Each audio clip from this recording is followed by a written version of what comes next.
This is what I mean. Reggie Jackson struck out 2,600 times in his career, the most in the history of baseball. But you don't hear about the strikeouts. People remember the home runs. Fall forward.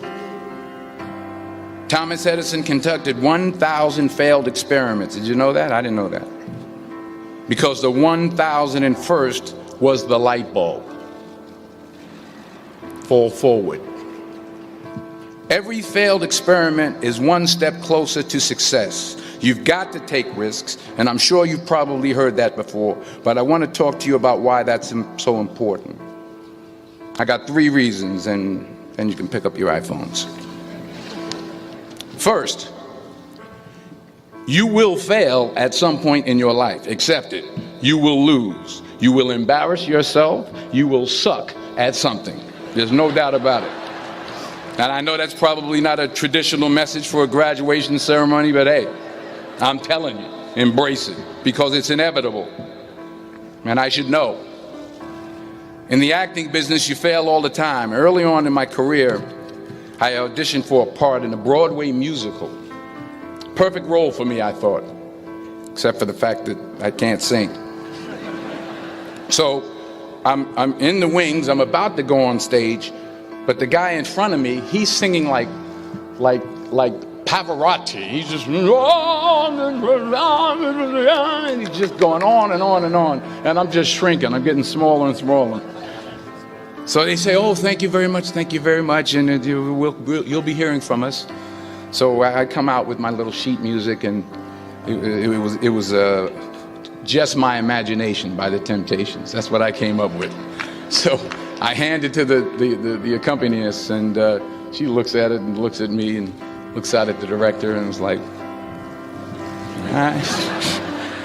so I start, I'm going to sing. I'm like, it's just my imagination once again, and then coming away with me. And I'm not saying anything, so I'm thinking I'm getting better. So I start getting into it. It was just my running. This, oh yeah, thank you very much, Mr. Washington. Thank you. So I assumed I didn't get the job. But the next part of the audition, he called me back. The next part of the audition is the acting part of the audition. So I'm like, hey, okay, maybe I can't sing, but I know I can act. So they pair me with this guy, and again, I didn't know about musical theater. And musical theater is big, so they can reach everyone all the way in the back of the stadium. And I'm more from a realistic, naturalistic kind of acting where you actually talk to the person next to you. So I don't know what my line was. My line was, well, hand me the cup. And his line was, well, I will hand you the cup, my dear. The cup will be there to be handed to you. I said, oh, okay. Well, should I give you the cup back? Oh, yes, you should give it back to me, because you know that is my cup and it should be given back to me. I didn't get the job. But here's the thing. I didn't quit. I didn't fall back. I walked out of there to prepare for the next audition, and the next audition, and the next audition. I prayed. I prayed, and I prayed. But I continued to fail, and fail, and fail. But it didn't matter, because you know what?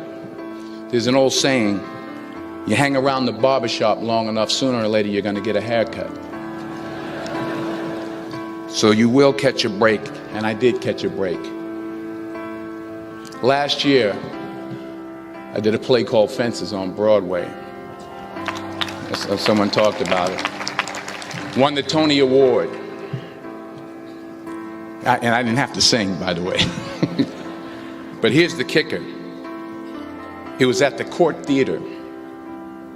It was at the same theater that I failed that first audition 30 years prior.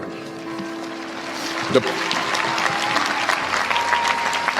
point is, and I'll pick up the pace, The point is, every graduate here today has the training and the talent to succeed. But do you have the guts to fail? Here's my second point about failure. If you don't fail,